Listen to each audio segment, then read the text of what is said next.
So, Gabe, the time is yours. Thank you. Thank you, Ambassador. Ambassador Ikechi, thank you for what you're doing for this sector. It's unfortunate our sector is actually orphaned, and that is what it is. And I see you struggling alone with a few great souls that are here today, that were here on the 5th of February or March, when you started this long trek. My icebreaker would be a comment by one Shaggy Travels, who is online now. I just saw his comment when Doze was speaking and crying over the neglect of the sector, and then when my brother Obi came on board again to speak to the challenges we have, the need to up our game. Shaggy wrote, our problem is actually spiritual.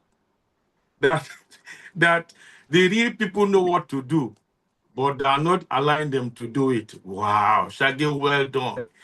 And the simplest way to describe our situation is that we are actually orphaned. It's not because it's anything spirit. Let's not blame the neighbors. We need to be strong. And Doze did a good job on his work. Obina, thank you again for also recognizing this humble effort of Ambassador Ikechuko. For me, I don't think I would like to go into the preliminaries again, because we've discussed the place of culture. We've discussed the great festivals of the country, namely Carnival Calabar with every sense of humility, the Doba, Argungu. Argungu was right there before Doba, but Doba is now in front, it looks like. Then, of course, the festivals of the young festivals of the Southeast. We can't undermine them. And I agree that Nigeria's cultural wealth is one of our greatest untapped resources. Why am I saying this? Only Nigeria could host Festac. And since then, it has been a joke. After Festac, Sibak was founded. What have we done? And it took Obasanjo, the great mind, the great together, that what unites us are more than those things that disunite us. Our way of life, which is our culture. And I'm in a hurry to also remind us that with 250 ethnic groups, with 500 languages, with over 250 festivals, the products are here. The resources are here. You're going to ask me, why did Cross River State launch into this creative sector? The resources were already low-hanging fruits for us. It took that young leadership in the turn of the millennium. Luckily, Mr. Ikechi has been with us since the turn of the millennium, when we saw that there was something in the way we live, in the way we smile, the way we walk, the way we tend to our environment. That is the culture of the people of Cross River State, the people of South-South, the people of Southeast, and of course, the biggest real estate in all of Africa, Nigeria. The warmest welcome in Africa is Nigeria. So can we convert this by upping the game, in the words of Obi? That is what we are here to do today. Do festivals matter for Nigeria's tourism? Yes. Without festivals, without Nollywood, without Afrobeats to bring people under one umbrella, that seems to be our only strength. I recall carrying out studies with our other brothers in the diaspora. When Ikechi and I visited the Portuguese embassy, the ambassador reminded us, never in my life do I imagine that 100,000 Africans can be in one place. This is a festival that is attracting 2 million people, and we go in and come out clean. Most cities of the world today are known because of the festivals they offer. I've just finished naming our 4 or 5 key festivals. But go to Notting Hill today. Notting Hill is known because of Notting Hill Carnival. Rio is known today because of Rio Carnival, Sao Paulo Carnival, Caribana, same thing. Trinidad and Tobago, same thing. And of course, with every sense of humility, Carnival Calabar. With 2 million people participating on the city streets of Calabar through the 30 days period, you can't ask for more. Globally, Online, we have been told that our sector has contributed about 11.2 trillion naira as at the 2025 records to our GDP. And of course, warming up with 2.5 million jobs as contribution. So I will move to lessons learned. I'll move to where we are. And the only way to get it right is the building blocks must be respected to get it right organically. And that is why I think that our discourse should be more on a new pathway. What have we been doing wrongly? What can we copy from our brothers instead of competing? Can we collaborate? And we must give it great destinations like Oyo today. A year or two ago, I was fortunate to be on a panel with Mr. Ikechuko at the Oyo Tourism Summit. The governor humbled himself and called for people who have made a difference in the sector. And of course, with every sense of humility, His Excellency Governor Duke was there to share in a tete-a-tete. Do this, do this. Our people are fragile. Our people love to love people. So build on it. The creative sector today has offered more multiplier effect than the oil sector. The oil sector is for big boys. It takes so much to generate or to refine. But tourism, festivals, culture is already inbuilt in our body. So it's the value addition which my brother says up the game. I heard Dozier speak about audience expectation, the people who come to work the festivals. Properly, audience engineering. How do you situate people to make them happy? From their car park, from their toilets, from what they offer them, from what they take away. And we are saying, can we take advantage of our comparative advantage in a competitive field? At the risk of being misunderstood, a lot of our neighbors have tried to engage in the same carnival activity. So much money, but I also know that so much money will not allow you to think. We don't have money, but we have the creative resources. We have the resources to do the welcome. The operative word here is to do the welcome.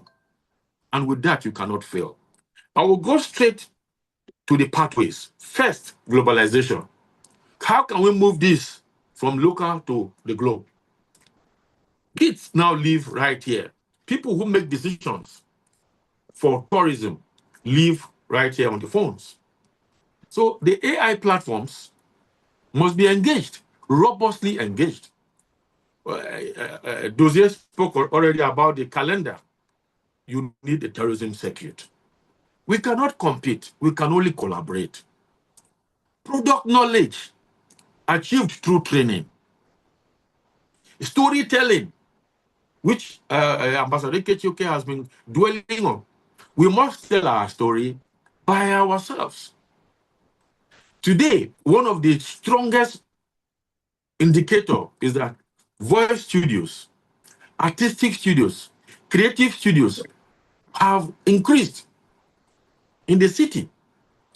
So the young boys and girls who survive through the creatives, you see anybody now say, I'm a creative.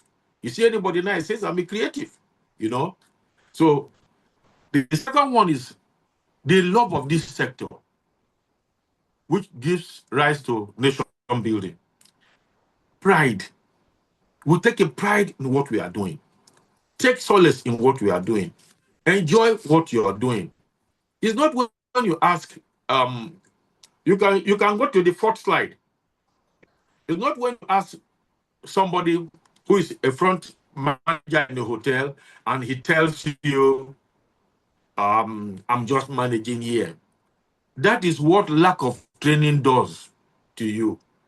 When you are not well trained for the job, everything you see here is management. The technical team, I decided to make it a conversation, but I'm ready to share my presentation because Obi and Dozier and Ambassador Ikechi's overview dealt with the foundation. of our festivals, as I had mentioned earlier. So I am right now on the new pathway, which is on the fifth or sixth slide. And I've dealt with the local to global, what we need to do. I've dealt with nation building. The next one is infrastructure. You cannot run tourism without access, without good roads, without connectivity. Tourists who come to Carnival Calabar want to see Agbokin waterfalls.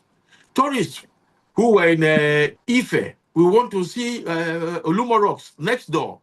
Tourists who were in Algungu, we want to see something in the city center. So you need access. You need communication. Then, above all, the community buy-in. Of these four or the three pillars of successful tourism initiative, the community, the stakeholders, and the product. If the community don't have a share, if the community don't have a buy-in, they will consider it their thing, not our thing. So you must train the community. You must impact on them. When we started the bee industry at the mountain resort, Mr. Ikechi mentioned earlier, we discovered that the community was going to be hostile. So Governor Duke commissioned a review report by the Guidance and Counseling Department of the State University. And they said we can train the young boys in manufacturing or building the smokers for the beehives, the boxes to receive the bees, and of course, the PPE gadgets for them to use. And eventually, we use them now to sell the honey. So we did that for the local boys, where we were using the harvested honey for proper filtration and packaging. This takes us to the issue of packaging, quality packaging. The quality packaging also leads to what I would have mentioned earlier about access, which is the AHP, the Air Hotel Plan. Tour operators will need to also engage with the owners of the products meaningfully, sincerely, and on time, with everything bare, because the tour operators will be using money to assess and bring customers and patrons. So they need to be happy. In fact, in good climes, government is to provide the enabling environment. And it is only the private sector that can sustain this for future generation. So in Cross River State, what we did was that engaging with the USAID at the time, we had the Tempo project, which is tourism employment. We have the GEMS, the generation of employment. Then we have, of course, the offshoot of all of it was the CRQ, the Cross River Quality. How can you match quality service, safety, and quality presentation to your teaming tourists or an audiences who come? Any tourist who comes to your hotel today and repeats next year want to see something new, the room probably got to be done up. Packaging of gift items, packaging of memorabilia using the icons of the state. The final of them is the PPP framework, which is the third pillar, the stakeholders. The stakeholders must be seen to be happy. They are necessarily members of the community also, but these are the strong people who churn out these products. These are the strong people who make these products sustainable. These are the strong people who spend all their lifetime through the year looking for these tourists who will come. Tourists don't want to come to the location before they begin to buy. They want to buy from their distance. They want to be assured of what they will do because every day matters. It was in February, Mr. Ikechi shared with me that what we learn and see from traveling is immeasurable to what we pay, because what you learn is intangible. It's an experience you take in. For our Cross River State experience, we have been blessed with consistency, policy consistency. We have been blessed with the community buy-in. We've been blessed with the warmth of our people and, of course, our clean and green. We remain one of the best piece of real estate in Nigeria, hosting all the climates of the year, from the mountains of Obudu to the dry savanna of Ogoja and the rainforest of Buki, right to the huge coast, the coastal line of Calabar, home of Carnival Calabar. We can only say welcome. All we have to offer is welcome. The smiles of the Crossiverian is medicine. I've always assured our friends who visit that this is the only city or state you stay, you don't need Panadol. If you come, you can leave and be at rest. Yes, Shage, we don't like to brag. We just like to do the work. I just saw your comments. Thank you. My last slide here is speaking about why tourism matters. Tourism matters because United Nations World Tourism Organization, the Sustainable Development Goals have identified this sector, the creative sector, as that sector that can change lives in a quick time. Our young people are in a hurry to be seen. Today, after Afrobeats, after Nollywood, I give it to Afrobeats. We give it to Afrobeats. But Carnival Calabar is not lacking back. Most advertisements today on the African continent on our screens are from creative choreographic dancing, plugged out of the genre of Carnival Calabar. I see a beautiful front page of what Aquaba has done for us. Aquaba have been in bed with us for nearly 25 years. We are supposed to be age mates, but when we were respecting COVID, because of the number of souls that were on the route, Aquaba rejigged and came back online. So we are lacking behind in terms of how many carnivals have been on the road. But this year welcomes our 21st carnival, and we pray, as Mr. Ikechi said earlier, we are ready to run. We've been worried about organic tour operators bringing in organic tourists. This is what we want. I want to consider this a conversation. We can build on it. And I thank you, Mr. Ikechi, for allowing us on your front cover in celebration of our 20th anniversary. You remain one of our biggest compatriots. If Nigerian nation were sincere, you should be truly our ambassador of tourism. You should be truly our policy driver on tourism. And all those of our brothers and sisters who, in spite of the holidays, are here today to speak to this orphan sector. And I believe our Daniel will soon come. Come and live and be at rest. Welcome to Calabar. Thank you, my brother Ikechi.